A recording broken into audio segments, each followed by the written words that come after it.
Hello دوستو، یہ ہے آزاد مفکر۔ اس ویڈیو میں ہم بائبل و قرآن کی ایک مشہور کہانی پر گفتگو کریں گے، موسیٰ کی کہانی۔ قرآن اور بائبل میں موسیٰ کو ایک تاریخی شخصیت کی طور پر پیش کیا گیا ہے، ایک طاقتور شخص جس نے اپنے لوگوں کو، اسرائیلیوں کو مصر کے ظلم سے بچایا اور پھر سینا کے ریگستان سے ان کو لے کر کنعان کی سرزمین تک پہنچایا، وہ سرزمین جو خدا نے بنی اسرائیل کو دی تھی۔ یہ کہانی قدیم مصر کے دور میں سیٹ کی گئی ہے اور بہت سارے بائبل اور قرآن کے اسکالرز کے مطابق یہ واقعات کی تاریخ 12ویں صدی قبل مسیح سے لے کر 15ویں صدی قبل مسیح کے آس پاس ہوئی، تو یعنی کہ یوسف کے دور کے بعد جو 16ویں صدی قبل مسیح تھا، اور داؤد و سلیمان سے پہلے جو 10ویں صدی قبل مسیح تھا۔ بہرحال آئیے اب اس کہانی کو دیکھتے ہیں۔ بائبل اور قرآن کے مطابق اسرائیلیوں کو مصریوں نے غلام بنایا، یعنی کہ ان کی پوری قوم غلامی پر مجبور ہوئی۔ مصری لوگ اسرائیلیوں کو اپنی بڑی عمارتیں بنانے کے لیے استعمال کرتے تھے اور وہ ان پر خوفناک ظلم اور تشدد کرتے تھے۔ مصر کا فرعون یعنی مصر کا بادشاہ اسرائیلیوں کی بڑھتی ہوئی آبادی سے خوف زدہ ہو گیا، تو پھر اس نے اسرائیل کے تمام مرد بچوں کو ہلاک کرنے کا فیصلہ کیا تاکہ ان کی آبادی کو کنٹرول کیا جا سکے۔ اس دوران موسیٰ ایک ننھا سا بچہ تھا۔ موسیٰ کو بچانے کے لیے اس کی ماں نے فیصلہ کیا کہ وہ اسے ٹوکری میں ڈال کر دریائے نیل میں جانے دے گی، اس امید پر کہ اسے کہیں اور حفاظت مل جائے۔ یہ ٹوکری فرعون کے محل تک پہنچی اور بائبل کے مطابق فرعون کی بیٹی اور قرآن کے مطابق فرعون کی بیوی نے بچے کو اٹھایا اور پھر اسے پالنے کا فیصلہ کیا۔ موسیٰ کی پرورش مصر کے شہزادے کی حیثیت سے ہوئی تھی اور وہ فرعون کے گھر کا ایک اہم حصہ بن گیا تھا، لیکن پھر موسیٰ نے افواہیں سنی کہ وہ اصل میں مصری نہیں ہے بلکہ وہ ایک اسرائیلی ہے۔ یہ افواہیں سچ نکلیں اور پھر وہ غلاموں کے لیے زیادہ ہمدرد ہونے لگا۔ ایک دن جب موسیٰ نے دیکھا کہ ایک مصری ایک اسرائیلی غلام کو مار رہا ہے تو اس نے مداخلت کی اور اس مصری کو مار ڈالا۔ اس وجہ سے موسیٰ ایک مجرم بن گیا۔ مصری حکومت کو اب موسیٰ پر بھروسہ نہیں تھا اور اسے مصر چھوڑنے پر مجبور کیا گیا۔ وہ پھر سینا کے ریگستان میں سے گزرا اور مدین کی سرزمین میں آخرکار پہنچا۔ خیال کیا جاتا ہے کہ مدین شمال مغرب عربستان یعنی نارتھ ویسٹ عربیہ کا علاقہ ہے۔ یہاں موسیٰ کی شادی ہوئی اور اس کے بچے پیدا ہوئے، لیکن ایک دن برسوں بعد اس نے جلتی ہوئی جھاڑی دیکھی اور خدا نے اس سے بات کی۔ خدا نے موسیٰ کو بتایا کہ وہ چاہتا ہے کہ موسیٰ خدا کی پسندیدہ قوم یعنی اسرائیلیوں کو غلامی سے بچائے۔ اس کے بعد موسیٰ مصر گیا اور اس نے فرعون کا سامنا کیا اور اس کو اسرائیلیوں کو آزاد کرنے کا حکم دیا، لیکن فرعون نے اپنی پوری مزدور قوت کو مصر چھوڑنے سے انکار کر دیا، اور پھر خدا نے مصر پر 10 آفتیں بھیجی، جیسے دریائے نیل کا خون میں تبدیل ہونا اور مینڈکوں کی بہت زیادہ تعداد ہونا، جانوروں پر بیماری لگنا، اولے اور آگ کا برسنا، اور بہت سارے عذاب جس نے فرعون کو مجبور کر دیا کہ وہ بنی اسرائیل کو آزاد کر دے۔ اس کے نتیجے میں پوری اسرائیلی قوم، سینکڑوں اور ہزاروں افراد اچانک مصر چھوڑ گئے۔ اسرائیلی لوگ سینا میں جانے کے لیے سمندر تک پہنچ گئے، لیکن پھر فرعون نے اپنا دماغ بدلا اور اس نے اپنی فوج کے ساتھ موسیٰ پر حملہ کرنے کا فیصلہ کر دیا۔ اس وقت ایسا لگا کہ موت سب کے لیے یقینی ہے، لیکن خدا نے اپنی قوم کو بچانے کے لیے سمندر کو الگ کر دیا تاکہ وہ سلامتی سے گزر جائیں، اور فرعون کی فوج ڈوب گئی۔ اس فتح اور نجات کے بعد اسرائیلی 40 سال سینا کے ریگستان میں گھومتے رہے، اور پھر آخرکار وہ کنعان آئے، اور پھر وہ ایک قوم کی حیثیت سے وہاں آباد ہو گئے۔ یہ بائبل اور قرآن کی کہانیوں میں سے میری پسندیدہ کہانی ہے، لیکن کیا یہ تاریخی ہے یا ایک خیالی افسانہ ہے؟ اس کہانی کا پہلا مسئلہ یہ ہے کہ اس کے بارے میں کوئی ثبوت نہیں ہے۔ اسرائیلیوں کی مصر سے آزادی کی کہانی سب سے پہلے تورات میں پائی جاتی ہے، اور تاریخی طور پر یہ تورات سے باہر کہیں بھی نظر نہیں آتی، اور بہت سی دیر کے بعد یہ کہانی قرآن میں دوبارہ سے دہرائی گئی۔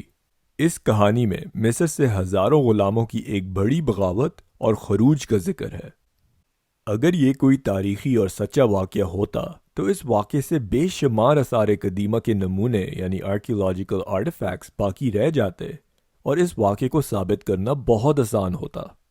پچھلی 2 صدیوں سے بہت سے مغربی ہسٹورینز پورے مشرق وسطیٰ یعنی مڈل ایسٹ کی کھدائی کر رہے ہیں، اور ان میں سے بہت سے عیسائی یعنی کرسچنز بھی تھے، جیسے ولیم آلبرائٹ، جو بائبل اور تورات کو درست ثابت کرنے کی کوشش کر رہے تھے، لیکن وہ کوئی ثبوت نہیں ڈھونڈ سکے جو اس کہانی کو حقیقت میں تبدیل کر دے۔ ثبوت کی کمی کی وجہ سے آج کل کے زیادہ تر ہسٹورینز اس کہانی کی تاریخیت یعنی ہسٹوریسٹی پر شک کرتے ہیں۔ تورات کے مطابق 6 لاکھ سے زیادہ جوان اسرائیلی مرد مصر سے نکلے، لہٰذا اگر ہم خواتین اور بچوں کی تعداد کا اندازہ لگائیں تو یہ تعداد 2 to 3 ملین یعنی 20 سے 30 لاکھ افراد تک پہنچ جائے گی۔ 13ویں صدی قبل مسیح کے دوران مصر کی پوری آبادی 70 لاکھ کے لگ بھگ تھی۔ اگر مصری سلطنت کی 25 سے 40% آبادی، جو کہانی کے مطابق مصریوں کی پوری مزدور طاقت یعنی لیبر فورس تھی، نے اچانک مصر چھوڑنے کا فیصلہ کیا تو اس کی وجہ سے پوری مصر کی سلطنت کا خاتمہ ہو جاتا، لیکن ہم جانتے ہیں کہ ایسا نہیں ہوا تاریخ میں۔ مزید یہ کہ بائبل و قرآن سے پتہ چلتا ہے کہ اسرائیلی مصر میں کئی نسلوں تک غلام رہے۔ قرآن سالوں کا نمبر نہیں دیتا، لیکن قرآن سے ایسا لگتا ہے کہ اسرائیلی بہت نسلوں تک مصر میں تھے، کیونکہ قرآن میں یہ لکھا ہے کہ جب فرعون نے اسرائیلی آبادی کو بڑھتا ہوا دیکھا تو اس نے اس آبادی کو کم کرنے کے لیے مرد بچوں کو مار دیا۔ لیکن بائبل ایک نمبر دیتی ہے کہ اسرائیلی 400 سال تک مصر میں تھے۔ یہ ایک بہت لمبا عرصہ ہے۔ بہت ساری سلطنتیں اور ریاستیں تھیں جو اتنے عرصے تک قائم نہیں رہ سکیں اور جن کو دوسری قوموں نے تباہ کر دیا، مگر پھر بھی ہمیں ان کے وجود کے ثبوت ملتے ہیں۔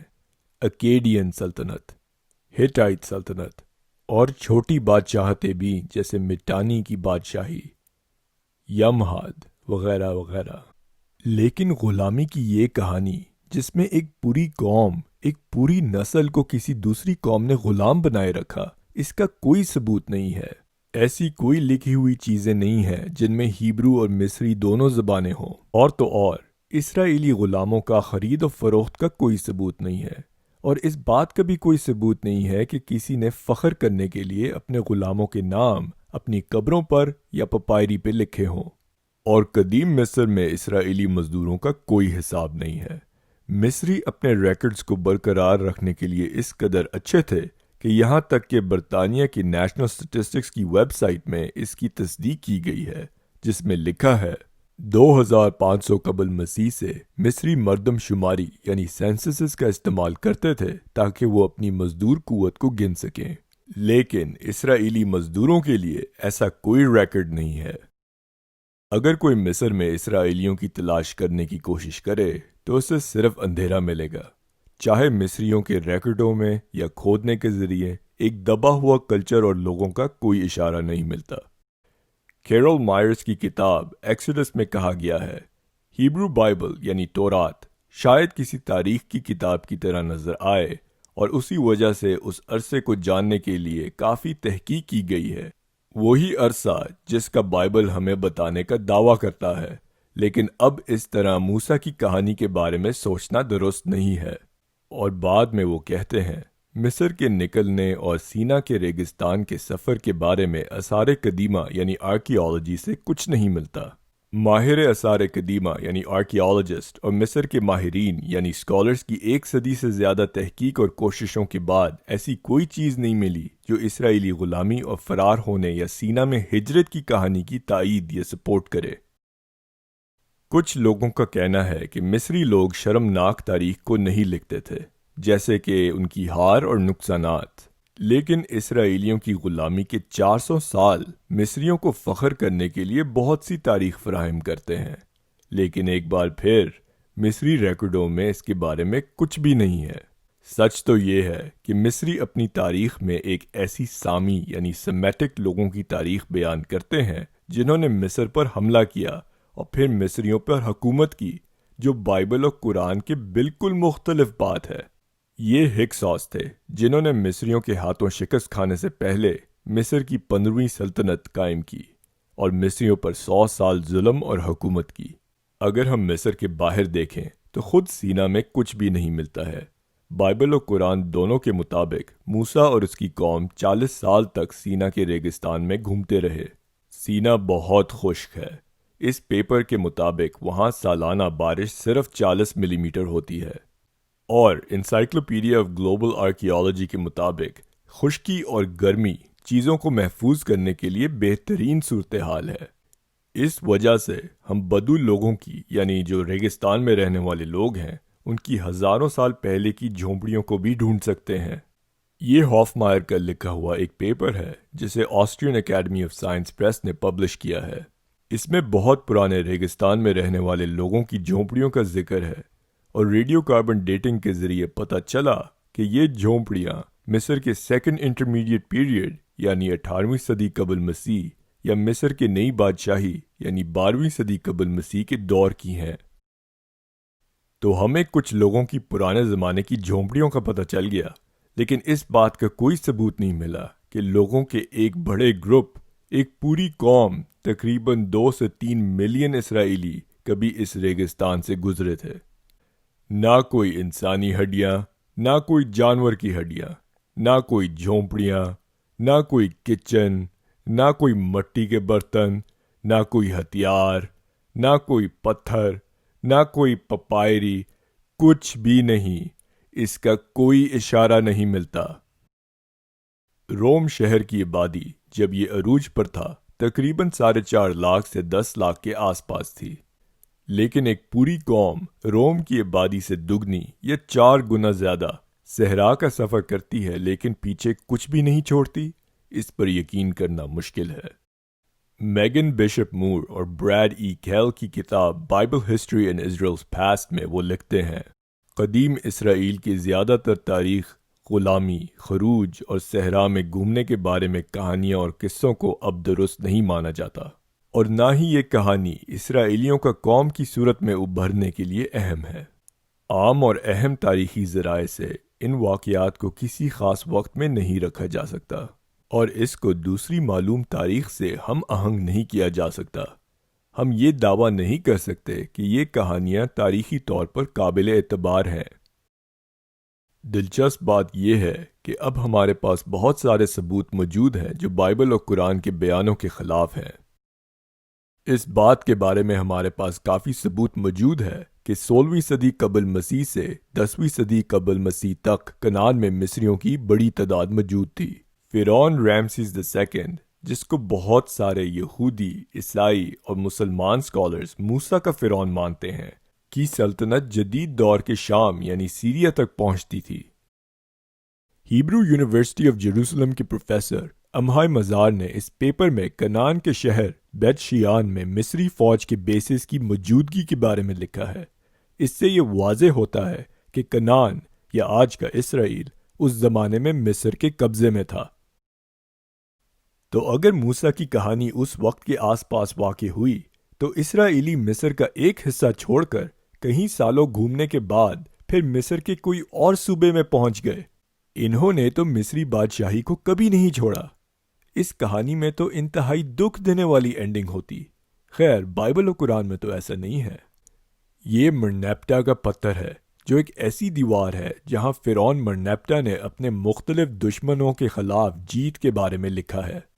شروع میں اس نے لیبیا کو شکست دینے کے بارے میں لکھا ہے، اور آخر میں اس نے کنعان میں رہنے والے لوگوں پر فتح کا بھی ذکر کیا ہے، اور اس نے کہا ہے کنعان کو ہر طرح سے لوٹا گیا ہے، آسکلون پر قابو پا لیا گیا ہے، گیزر پر قبضہ کر لیا گیا ہے، ینوعام تباہ ہو چکا ہے، یسریار یعنی اسرائیل برباد ہو گیا ہے اور اس کا بیج بھی نہیں بچا۔ اور یہاں ایک لفظ یسریار کا ذکر ہے جس کا اکثر ترجمہ اسرائیل کیا جاتا ہے، اگرچہ اس کے بارے میں اختلاف رائے موجود ہے۔ اگر یہ سچ ہے تو تاریخ میں یہ پہلی بار لفظ اسرائیل کا ذکر کیا گیا ہے۔ اگر یہ لفظ یسریار کا مطلب اسرائیل ہے تو اسرائیل ایک بیرونی لوگ تھے جنہیں مصریوں نے کنعان میں شکست دی۔ یہ اور مصری فوجی بیسز کی موجودگی کے ثبوت یہ واضح کرتے ہیں کہ اس وقت کنعان مصر کا حصہ تھا۔ اس وقت اسرائیلیوں نے ایک خود مختار قومی ریاست بنانا شروع نہیں کی تھی، جیسا کہ بائبل و قرآن میں ذکر ہے۔ مسلمان، یہودی اور عیسائی تورات کو اللہ کی کتاب مانتے ہیں، مگر تورات ہیبرو میں لکھی گئی ہے۔ دلچسپ بات یہ ہے کہ اس بات کا کوئی ثبوت نہیں ہے کہ ہیبرو زبان 12ویں یا 14ویں صدی قبل مسیح میں موجود تھی۔ ہیبرو زبان کا پہلا استعمال ہمیں 10ویں صدی قبل مسیح میں ملتا ہے، یعنی داؤد اور سلیمان کے دور کے دوران، مگر یہ بھی دراصل آج کی ہیبرو نہیں ہے، بلکہ اسے پروٹو کینانائٹ کہا جاتا ہے۔ اسرائیلی اسکالر امائی مزار نے کہا ہے کہ اس کو ہیبرو کہنا غلط ہوگا کیونکہ ہمیں نہیں پتا کہ اس زمانے کی کنعان کی زبانیں کس طرح آہستہ آہستہ فرق زبانیں بنی۔ آپ اسلام، کرسچینٹی اور یہودیت پر یقین کریں، یہ آپ کا حق ہے اور میں اس کا احترام کرتا ہوں، لیکن یہ جان لیں کہ آپ کے مذاہب کا ایک مشہور نبی تاریخی حقیقت نہیں ہے، اور تورات جو موسیٰ اور خروج کی کہانی کا بنیادی سورس ہے وہ 14ویں صدی قبل مسیح میں نہیں لکھی گئی۔ یہ ایک افسانوی داستان ہے جو اسرائیلیوں نے بہت بعد میں لکھی تھی۔ اسرائیلیوں نے یہ قوم پرست داستانیں یعنی نیشنلسٹک سٹوریز اس لیے بنائی تھیں تاکہ وہ اپنے لوگوں کو اس زمانے کے دشمنوں کے خلاف متحد کر سکیں۔ حیران کن بات یہ ہے کہ عیسائیوں اور مسلمانوں نے یہودیوں کی قوم پرست افسانوں کو اپنے لیے اپنا لیا۔ عیسائیوں اور مسلمانوں کی تاریخ یہودیوں کی قوم پرستانہ افسانوں پر یقین کرنے کے باوجود یہودیوں کے خلاف دشمنی اور نفرت سے بھری ہوئی ہے۔ یہ ابراہیمی عقائد کی ناقابل یقین ستم ظریفی ہے۔